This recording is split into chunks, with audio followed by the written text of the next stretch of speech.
I'm Teisha Bader with Shalom TV's News Update. The U.S. State Department has called on Egypt to fulfill its obligations under its peace treaty with Israel. As you may have seen on IBA News, Israel asked Egypt to withdraw its tanks that entered into the northern Sinai Peninsula earlier this week without coordination with Israel, violating the terms of the 33-year-old treaty. U.S. State Department spokesperson Victoria Nuland told reporters that the U.S. was urging Egypt to work hard to defeat terror in the region and to enhance security in Egypt, but to do so in keeping with the peace treaty and with open lines of communication between Egypt and Israel. The movement of tanks into the Sinai follows the deadly terror attack in the peninsula earlier this month that left 16 Egyptian policemen dead. And staying with the U.S. State Department, the department echoed condemnation from the Israeli government and many Jewish groups here in the U.S.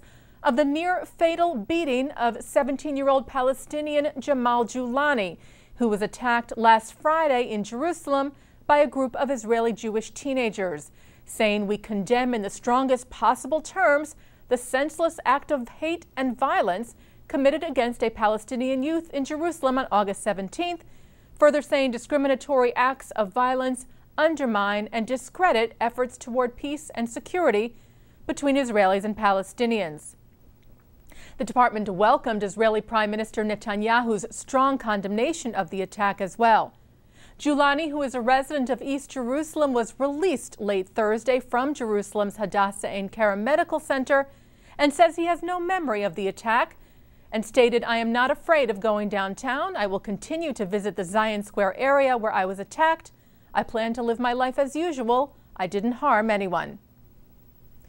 The Jerusalem Post reports that former U.S. Ambassador to Israel Martin Indyk said that the United States was convinced that Israel would attack Iran's nuclear program during the spring months earlier this year. Indyk made the comments to Israel's Army radio Thursday. According to the report, Indyk further said that after no Israeli strike took place, the administration felt it had been the victim of a, quote, complete bluff, and that there is a sense now that Washington is perhaps wary of being misled by Israel once again. Israel Hayom reported that the former ambassador also stressed that President Obama was serious about preventing Iran from obtaining nuclear capabilities. It's not just about Israel's security for him, it's about the non-proliferation regime, preventing a nuclear arms race in the Middle East, ensuring that a signatory of the non-proliferation treaty, Iran, does not cross the nuclear weapons threshold, Indyk said. Indyk served as ambassador to Israel during the administration of then-President Bill Clinton and is currently serving as the foreign policy director at the Brookings Institute in Washington, D.C.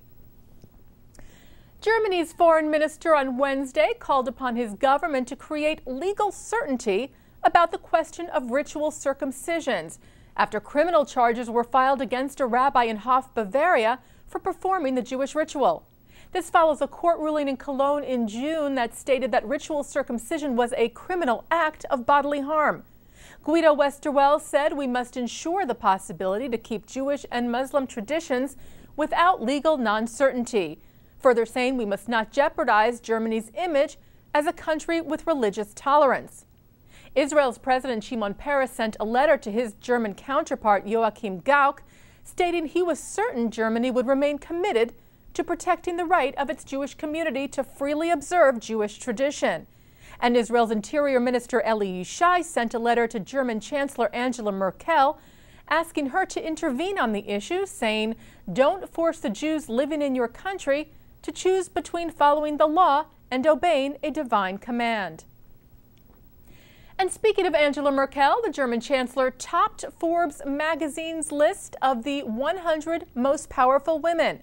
The list released Wednesday included several Jewish women, among them New York Times editor Jill Abramson, who was ranked in 5th place, Facebook's chief operating officer Sheryl Sandberg, who came in at number 10, senior vice president of Google Susan Wojcicki at 25, fashion designer Diane von Furstenberg at 33, Israeli-American president and CFO of Oracle Corporation Safra Katz at number 48, and Israeli-American businesswoman and philanthropist Shari Arison, who came in at number 64. And finally, Chicago White Sox third baseman Kevin Youkilis said he will play for Israel at the World Baseball Classic. The three-time Jewish MLB All-Star told Israel Sports Radio Wednesday that he would play for Team Israel in March of 2013 if the team qualifies for the tournament this September and so long as he is healthy. Youkilis endured several injuries over the past 3 seasons. Israel is one of 16 countries invited to play in next month's qualifying round. The top 4 teams advance to the 2013 Classic.